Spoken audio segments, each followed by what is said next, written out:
Dialects, or Linguistic Variation by Megan Lyons, Roxanne Burks, and Nicole Rowe.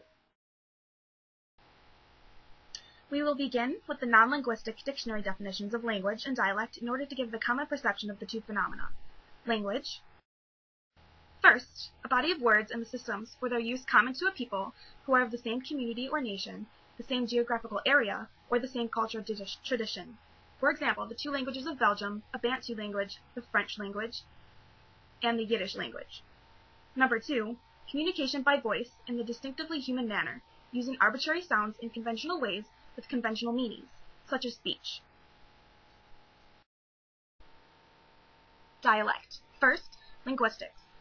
A variety of language that is distinguished from other varieties of the same language by features of phonology, grammar, and vocabulary, and by its use by a group of speakers who are set off from others geographically or socially. Number two, a provincial, rural, or socially distinct variety of a language that differs from the standard language, especially when considered as a substandard. Olivier Leblanc is a native speaker of French from a suburb of Paris. He is currently a graduate student at UB studying literature. We spoke with Olivier about the standardization of the French language as well as its origins and different dialects. Many French words have Celtic origins obtained from as far back as the Vulgar Latin period. This form of Latin is referred to with this term of Vulgar Latin because it originated among the plebeian population and the uneducated masses of the Roman Empire. Classical Latin, therefore, can be mostly attributed to the Latin spoken by the educated population of the Roman Empire.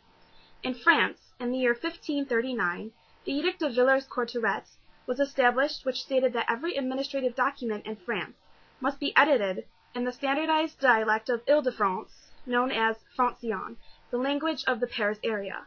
This standardization shows the influence of government over the evolution of dialects. Overall, the standardization of language of past as well as modern times can be attributed to many factors such as transportation, mass media, education, trade unions, the military, and of course the government.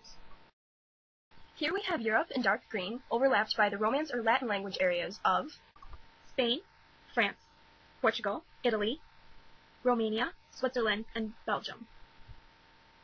First is Spain in red, with Castilian or Spanish, the most widely spoken and well-known language within Spain, with its northern and southern variants, with the southernmost tip varying in usage of Saseo. Followed by Catalan, Asturian, Galician, Occitan, Aragonese, and finally the non-Latin Basque. Portugal in yellow includes the northern and southern variations of Portuguese, as well as the related language of Mirandese.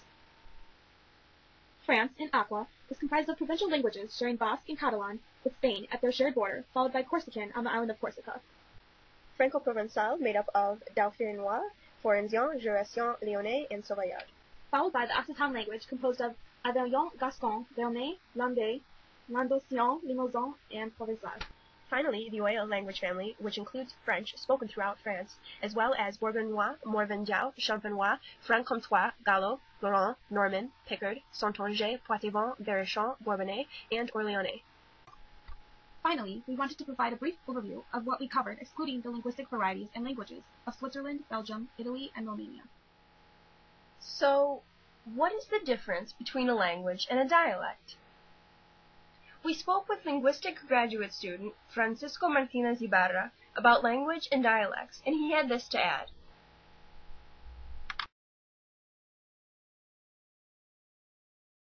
That you have a village here, another village here, and you start walking, and then you don't have any problem to understand people from the village here, the one here, the one here. Here it's a little bit harder, here it's a little bit harder, here you don't understand it. That's okay, and it's the same language, the same continuum. The main problem with the word dialect is that usually people understand it in a negative way. Right. That it's bad, it's poor, it's non-educated. Rui Chavez, PhD graduate in linguistics from Lisbon University in Portugal, discussed with us how he personally changed his dialect in order to fit in with a surrounding community. He also helped us to better define what sets a language apart from a dialect. I think the main thing is lexicon. It really is. You could have different pronunciation, different intonation. You can maybe have some variants of word order. Brazilian Portuguese versus Portuguese, European Portuguese, you will have some word order differences. Not a lot, but you do. But I think it comes down to the lexicon. If you take a language, if you take the same language and switch all the words around, then you get something unintelligible. Nobody that speaks this language will understand anything like that. If you change the phonological rules, the voicing in one place or adding a certain morpheme instead of another, you can still recognize. These people can still communicate if everything else is the same. Right. If you change intonation and make it one a tonal language and the other not a tonal language, I'm pretty sure that most of the cases you'll still be able to understand. Right. But I think the fundamental thing is really the lexicon. When does a dialect or dialects become its or their own language? Where do dialects come from? How are language and dialects related? Dialects can be politically, socially, or culturally motivated. Linguist Max Weinrich said, Language is a dialect with an army and a navy. this means that a language is determined by political power and a dialect is anything weaker. Many times, dialects are seen as a determiner of social status, usually implying that the speaker is inferior to the norm. What defines a dialect? Oftentimes, dialects are defined by mutual intelligibility. If two people can understand each other, they are speaking dialects of the same language. If they can't understand each other, they must be speaking different languages. This proves true in many cases, such as AAVE and Standard English. Czech and Slavic are mutually intelligible, but are called a different language. Dutch and Swedish is one way intelligible, with Dutch being able to understand the Swedes. The main differences that distinguish dialects, language, and also accents are found through morphological, phonological, and syntactical evidence. Actual pronunciation, word order, and construction of sentences and the actual structure of words are responsible for creating a dialect. From a purely linguistic viewpoint, all languages are a dialect, and none are superior to another. In reality, dialects are defined by social structure. Attitudes towards non-linguistic standard varieties are attitudes which reflect social structure of the society. Our findings show that dialects and language have no solid dividing line, but rather the line is drawn through personal experience and exposure.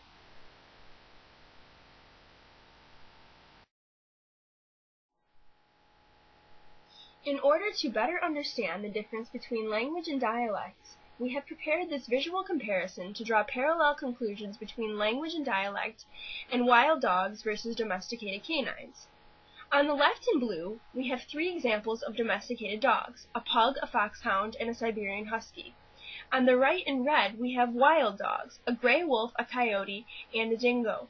You can think of these 6 different dogs as different dialects.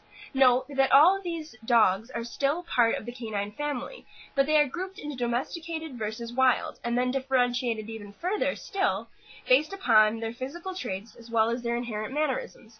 For example, a pug is drastically different than a coyote in physical ways, as well as its inherent ability to survive in the wild. However, the husky and the wolf appear to have similar attributes, just like dialects share similarities such as lexicon. But they maintain their differences as well, such as phonology or grammar overall.